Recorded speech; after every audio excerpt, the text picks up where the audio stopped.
আসসালামু আলাইকুম ফ্রেন্ড, তোমরা সবাই কেমন আছো? আশা করি খুবই খুবই ভালো আছো। যাই হোক, আজকে দেখো ছাদে চলে আসলাম। ছাদে প্রচুর চুকা পাতা গাছ হয়েছে। তোমরা এটাকে কি নামে বলো আমাকে কমেন্ট করো। আমি এটাকে বিশেষ করে চুকা পাতা বলি। এটাকে পাতা ভর্তা করে এবং গুঁড়ো মাছের সাথে চচ্চড়ি করে খাওয়া যায়।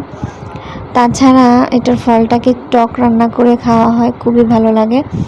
এটাকে আমি এখন দেখো ভর্তা বানাবো। পাতাগুলিকে ধুয়ে পানি ঝরিয়ে এটাকে তেলে নিলাম।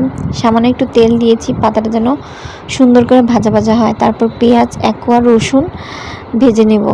আর ভর্তাটা করার সময় বিশেষ করে শুকনো মরিচটা দিবে, এতে ঘ্রাণটা খুবই ভালো আসে, যেহেতু পাতাটা অনেকটা টক টক লাগে তো তাই। তারপরে দেখো সবগুলি ভেজে নিয়েছি, এখন আমি পাটায় বেটে নিব।